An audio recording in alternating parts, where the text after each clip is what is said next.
Hi, everyone. Welcome to the Affirmation Addict podcast. And on today's episode, I actually want to take you on my journey of planning my wedding. And I know this isn't affirmation related, but I promise you this is relevant because I feel like wedding planning is one of those things that creates so much stress and so much anxiety and so much nervousness and self-doubt. And I was making a huge effort to consciously not fall onto that same pathway. And so I wanted to take you a little bit behind the scenes on how I was able to, in my opinion, successfully make this a really chilled out, calm, and beautiful, intentional wedding planning process.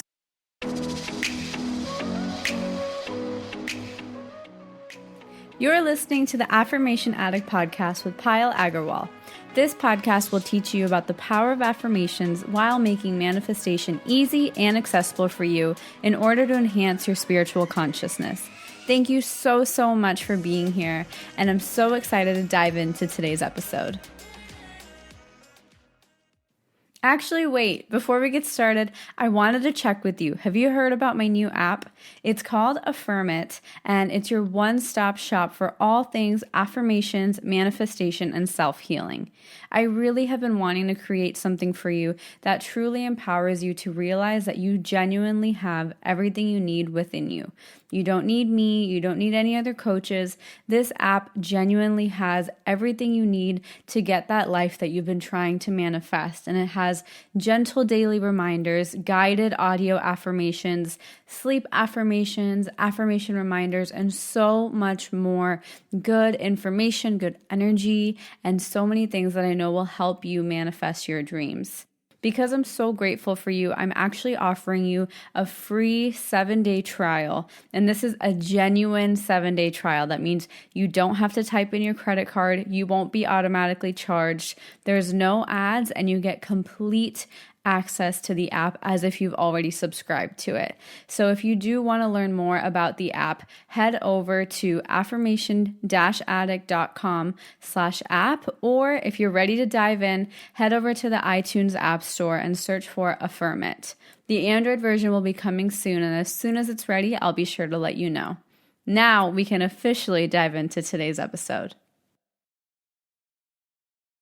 And happy Monday. So today I wanted to teach you guys about what has been going on behind the scenes for the past year almost while we've been planning this wedding. And firstly, I wanted to talk about the wedding planning process in general, because this podcast episode is going to be more focused on relationships and just being intentional, because to me, weddings are such a big deal. And sometimes for the wrong reasons. I think there are a lot of times very much so focused on everybody else coming, focused on only the pictures, focused on the wedding, the day or 3 days in my case itself, not focused on the couple, the marriage, the families, the actual values and what they're even trying to represent. I feel like weddings sometimes take on so much pressure because of having it perfect, pictures, having a good time, that we forget to even think about, well, what would I want in my own wedding? What's actually important to me? What does even having a wedding and getting married mean to me? And so I really wanted my entire wedding planning process to be super unconventional, and having my entire wedding and marriage be unconventional, because I really believe in breaking the bonds and rules and expectations and standards of society. And so I really wanted our wedding and marriage to break those and really do what serves us, not because society is wrong, but making sure we're doing things because we truly want to, not because of society and what goes on in people's minds and expectations and so on and so on. And so to give you a little bit of a background, Tom and I got engaged last February. So basically a year ago, we got engaged in Sedona. Completely was surprised. I don't even think I posted the video of our engagement. I'll post that maybe after the wedding or something. I'll definitely post that for you guys. But it was really cute.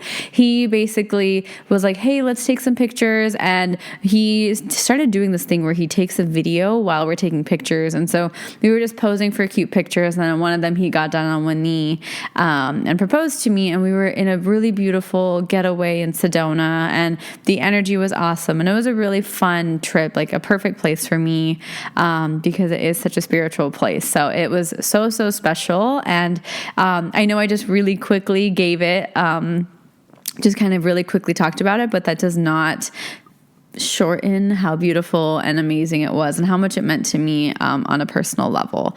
Definitely was one of the most beautiful and most thoughtful things of my life, and how much my family and everybody around me knew and was able to keep that from me still baffles me, because I feel like I'm so good at knowing and things always go by me and the family, and me being the only one not knowing was pretty crazy, and it was so cool. But anyway, so that's the backstory. We met 3 years ago, so we actually just celebrated our 3-year anniversary, and we honestly, from like the day we met, we knew we were going to get married. So Tom and I have always had a really special bond, and obviously I am from Indian descent. I'm Indian and raised in a really strong Indian culture. And then Tom's family is from the States, but he has a little bit of a Mexican background, Lebanese, as well as Irish. So definitely a very cross-cultural family coming together. And for me, after we got engaged, our families were already really close. So that is a whole nother story to talk about. But our families were already so, so close, hung out a lot, really good friends. And that was one of my biggest blessings. And so with this engagement, I really wanted to honor that, because I feel like a lot of things with weddings have bad connotations. For example, in-laws. And to tell you the truth, my in-laws are awesome. And they are seriously like another set of parents, another set of such close people. And having that relationship with them, I wanted this wedding to honor them as well, honor their family, honor their traditions, and honor the fact that they treat me so well, because I know there's a lot of misconceptions and negative connotations about, oh, that's my in-laws, or oh, that is my sister-in-law or brother-in-law or my mother-in-law. And there's a lot of in-law kind of bad connotations and bad energy that I wanted to just nix and crash and not bring into my marriage, because I did not want to buy into that. I don't want to bring that into my wedding. And so one of the really unconventional things we did was we started to kind of play a twist on the rituals that happen at Indian weddings, because his family was super comfortable with having an Indian wedding in India, and they were all willing to come, which was awesome. So we are going with an Indian wedding, not because of necessarily the religious reasons, but to me, most of my family is in India, and I have such a close kind of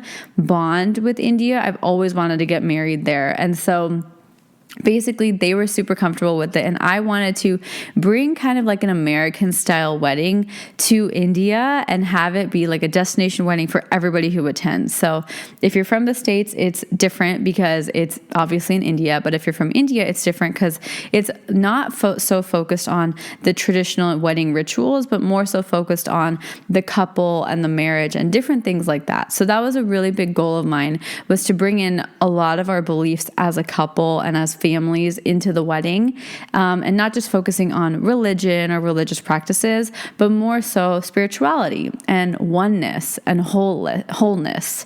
So for me, one of the big thing was like, I want it to be more of a spiritual wedding. I want there to be meditations there. I want there to be yoga. I want it to be almost like a retreat. And basically, I decided that the theme was going to be unconventional, angelic, beautiful, and just really love, like unconditional love. And even with weddings, there's so much family drama that comes up. Like, oh, can I do that ritual? Can they do that ritual? There's so much stuff that comes up in Indian weddings specifically that I really wanted this planning process to just be the four of us, like me, my mom, my dad, and my brother from our side, because I did not want to involve everybody to a huge extent. I took the help from my family members towards the end. Like now I'm taking their help with last minute stuff. But in terms of deciding what to do, I really wanted it to be thoughtful and what it worked for my family. And that even included not inviting half of my family. And yes, you heard that right. Our venue was a really small place that had such awesome energy. And I was so set on that venue, and my parents loved it. And so we were like, okay, either we can't get married here or we cut down the guest list because it's a super small place, so we can't host that many people. And I think to me, it was so beautiful watching and talking through my parents, like, okay, why are we inviting this amount of people? Is it because they're going to say, oh, you didn't invite us and you don't like us? But that means that we're just inviting them for the social status. We're just inviting them because we feel obligated to, not because we want them to. And so it was so refreshing. This was the first thing we did, was figure out who we want to invite. And we decided to only invite people that make us feel high vibe, that really honor us, that respect us, and want to give us love. I don't want people at the wedding who are just there to watch, who are just there to see pictures, who are just there to judge, because that to me really, I have a very sensitive energy and really brings my vibe down. And I want me to be super high vibe and feeling good. So my biggest thing was talking with my parents and saying, are you okay with cutting down that guest list and not inviting half of your immediate family? And over time, they agreed and they were like, you know what? I think that makes the most sense. And if this is what you want, they were so awesome. And I'm so grateful that they honored that as well. And to be very honest with you, there's some people who are not my favorite type of people who are still invited and going to be there. But that to me is what I look at as my test. That is my test on how I can practice what I preach. How can I stay high vibe around people who don't hurt me? Because I can't avoid everybody either. So I think there's a really fine line that I've been working through. And so part of it was, okay, are we inviting them just because we have to? Like, I don't even live in India. I don't go to any of their weddings. Like, it's literally just because we live there and we know them. That doesn't mean they have to attend our wedding, right? And so first going through that and filtering the thought behind that. But then some immediate family who there's no way I can't invite them or they'll invite themselves. Okay, if they're going to come and I don't like their energy, how can I protect my energy through this process? How can I stay okay even and not be affected by them? So that's my test. And so it's a really beautiful paradox and super contradicting, I know. And that's literally life and law of attraction as a whole. All of it is super contradicting. And so it was really fun for me to go through that process with guest lists and everything. Now, in terms of, so to speak, like the decor and things I wanted in that realm, I wanted it to be really representative of me and Tom. So there's a couple things that I am integrating that's like really thoughtful, like, okay, instead of in Indian weddings, you don't exchange vows, but vows are promises, from my understanding, in American weddings or in Christian weddings and stuff, that vows are from one person to another. So me and Tom were like, well, that's kind of not fair if we don't have the same vows. So what if we wrote vows or intentions together? So we wrote our intentions together as what we intend to do and holding each other to the same standard. Because for Tom, he was like, you're my equal. We're not different and I'm your equal. So why should our vows be different? Let's have the same intentions for each other and not a vow like I promise, but an intention that we know that this is my goal. But if I'm not able to successfully kind of fulfill this intention, it's not on purpose. It's basically just my area of growth. So that's our idea behind why we really wanted to do combined intentions together versus one-on-one vows, because to me it was super important to bring in part of my culture that I grew up with in India, but also my culture that I grew up with in the States, plus Tom's cultures. So really trying to mix and blend what matters to us and thinking about, okay, is it important to us to have a certain type of food? Is it important for us to serve alcohol?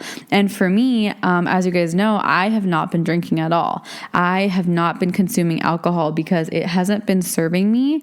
And I feel like I just don't feel good around alcohol. It creates a lot of anxiety. And so for most people, when they go to a wedding, they just want to get hammered, right? People go to weddings to get drunk and dance, but I don't want that to be the only reason for my wedding. Yes, I would love that people have fun, but I would also love to challenge them to have fun without as much alcohol. And the kind of beautiful thing is our wedding venue doesn't allow us because it's a heritage. It's a really old, kind of treasured palace, so to speak. So we're not allowed to serve alcohol out in the open unless you pay a really, really large fee. And my parents don't drink. And to me, it didn't feel right to have my parents pay so much money for other people to just get drunk. And I'm not insulting people who drink. It just didn't resonate with me. And that's my thought process. So I was like, Mom and Dad, you're not going to pay for other people to drink alcohol in public and just get hammered the whole time. And also it brings me a lot of anxiety that doesn't serve me or Tom very well. So how can we create a happy medium? So with the alcohol, what we're doing is we're going to have it where people like the pregame kind of concept. And for some people that doesn't work. Like in India, people don't like that. They're like, how can you not do that? But the only reason they're respecting it is because my parents have never consumed alcohol. They've never drank in their lives. And so that's why I am so excited to really just challenge the people in my family to not have alcohol that much. Why do you need alcohol to have fun? And to me, alcohol really lowers vibrations. So I don't like when people are having a lot of alcohol around the wedding because I want the wedding to be high vibe. I don't want the vibe to be down because of consuming alcohol, because naturally your vibration goes lower when consuming alcohol. That's the science of it, right? And so it's nothing against people who drink or alcohol. I mean, I've drank before. I drink sometimes. But it's not against that. It's more so about really consciously choosing these things. And some people are going to be like, well, it's a wedding. How are you not going to have alcohol? How are people going to dance? And it's like, if they don't want to dance, they don't. If they don't want to do something, they don't. But the thing is if you are strong enough to present the idea and explain to people why you're not having that alcohol, they all respect that. And a little bit, I wanted to talk about it because at my cousin's wedding in December, I didn't drink at all, like 0 sips of alcohol, not even a glass in my hand. And everybody was so shocked. They're like, wow, I wish I could do that. And I'm like, you can. You just have it in your head that you can't have fun without alcohol, or you have it in your head that you have to drink. It's a habit. You're basically on autopilot. So I really want this wedding to challenge people's norms, challenge the way and the reason they drink, and say, you know what? Maybe you can have fun at a wedding without alcohol. And not because I want them to stop drinking. I just want them to get out of their comfort zone too, because with discomfort, it is such a beautiful experience. And so that's what me and Tom chose to do, is not to serve open bar alcohol. People can bring their own alcohol, which we'll pay for still, but I'm not doing it where it's openly served at the bar. And I know a lot of you might be like, wow, she's too spiritual, or she's too this. And it's not about spirituality. This is literally about it not serving me. Like drinking so much alcohol brings me so much anxiety. I hate when people are falling on the dance floor. Like it's not fun for me at that point. And I have to be selfish, and I have to honor me and Tom and our families too. Both of our families don't drink that much. I have to honor our family's values, and what works for us, like me and Tom's core values, is to have fun and play without alcohol, right? It doesn't always have to include alcohol. And so a big decision-making thing and a big discussion in not just my family, but like my extended family, they had a big problem with us not having alcohol. So at first I was going to do no alcohol at all, but that was a little extreme for people. So they're like, why don't you do it serving it in the rooms? And then on the dance floor and stuff, there's no open bar and stuff. So eventually that's the kind of compromise we came down to, but it was really interesting to hear how tight of a relationship people have with alcohol, and that people can't sometimes fathom that there's no alcohol at a wedding, that there has to be alcohol. And I mean, for me, this is a 3-day event, and I don't feel comfortable having my parents spend that for somebody else's pleasure if they don't want to come because there's no alcohol. I'm totally fine with that, because that's not aligned with me. So that's really the thought process behind so many of our decision-making things. And so another thing that we were really working on deciding on was, okay, what do we want our energy, what do we want our vibe to be like during the wedding itself? Do we want it to be super calm and quiet? Do we want it to be fun and happy and loving? Do we want it to be just honoring and gratitude? And so one of the things that really mattered to me was honoring and like saying thank you to people in my life, because everybody comes to the wedding, it goes by so fast, and I just want them to know I really care about them. So one thing I'm doing is I'm writing a letter to every single person in my family that has impacted me. And I'm writing it to everybody because I think they all deserve to know that they have helped me. They've changed my life. And so these thoughtful touches mean so much more to me then, okay, is the DJ good? To be very honest with you, our DJ has changed like 6 times, and I don't even care. Like, I know that's going to be fun. I trust that it's going to be fun. And the thing I remember when all these like decor and stuff like that is not planned and it's up in the air, I just remind myself, this wedding is going to be beautiful because it's celebrating Tom and I's love. And I have full faith in me and Tom's love and relationship. And that's all that matters. If there's no decor, if there's no DJ, I could care less. Like, to me, my focus of this wedding is to celebrate Tom and I. And I want to be so present and so happy and just show everybody how much they mean to me and show Tom how much he means to me at the most. And just really soak in every important person in my life being right there. You know, that's what I really want to soak in. To me, that's the focus. It's not about what decor, what color, what this and that. It's way more about just the memories and the vibration we all create and keep together. And that is what I have been going forward with. And so when my wedding planner calls me and says, oh yeah, decor is not set and we're 2 weeks out from the wedding. Yeah, instead of panicking, I'm like, okay, I trust you. You know what I like. And whatever has to happen is going to happen. If there's no decor or if it's horrible because I'm not going to worry about that anymore because this wedding doesn't define anything. This is just few days to come together and celebrate. And celebrations don't need beautiful decor. Celebrations don't need a good DJ. Celebrations just need unconditional love. And that is the main thing I'm cultivating at this 3-day event. And just love and joy and pure, just unconditional, non-judgmental love.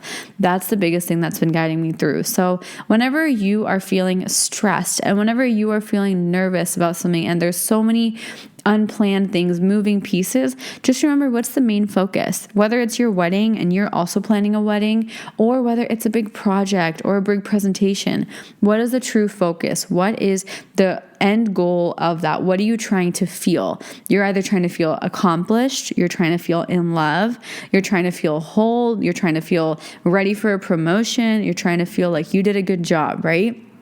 So your definition of those things is completely up to you.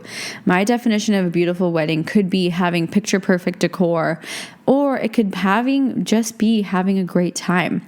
My definition of my beautiful, perfect wedding is up to me.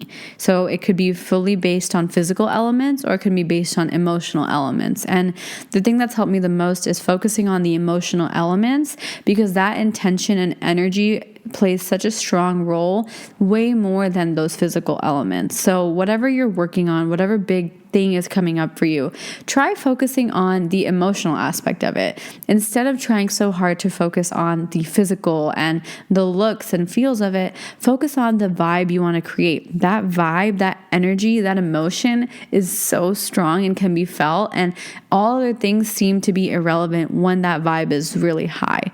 So if you can create a high vibe space, whether that's just through your energy, through a crystal, through whatever, do that and focus more on that rather than the physical product, whether it's a presentation, the paper, the decor, the DJ, the photographer.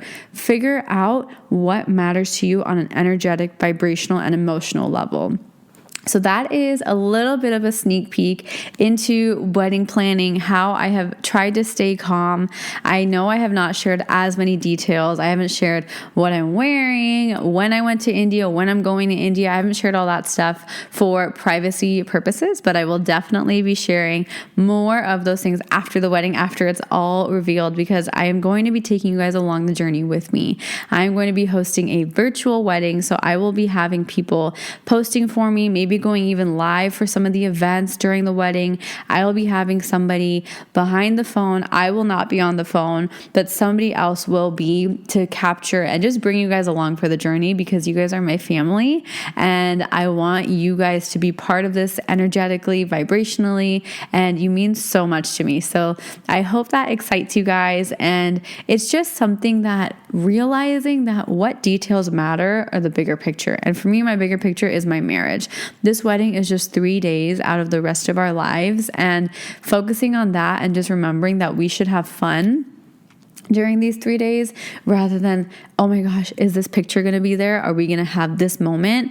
More so having fun and celebrating and creating a strong foundation for the rest of our lives is really what this is about. And so I am so excited to share more of our wedding and our marriage with you guys, and creating a conscious and intentional wedding and marriage culture is a really big goal of mine, because I think being super intentional in our relationships, especially in our intimate ones like your soulmate or your partner for life, I think is super powerful. So I will definitely be starting to share more about conscious and holistic marriages and wedding planning and all of that stuff. So I hope this episode just brought some light to you, made you think about things in a different way. It was super raw, vulnerable, just me speaking from my heart. So I hope this was helpful, loves, and I will talk to you very soon. Mwah. Bye-bye. So, how did you like today's episode? I hope you enjoyed it as much as I enjoyed recording it. And before you leave, I wanted to just say thank you so much from the bottom of my heart for spending some time with me. If this episode or any of my content has ever inspired you, it would mean the absolute world to me if you could leave a review in the iTunes podcast app and just share this with someone you care about. The more you guys leave reviews and share this with people, the more I am able to create more content for you, and that's what fuels me and keeps me going. I am so genuinely grateful for the time we shared today, and until next time, I'm sending you lots of love and lots of healing energy. Bye!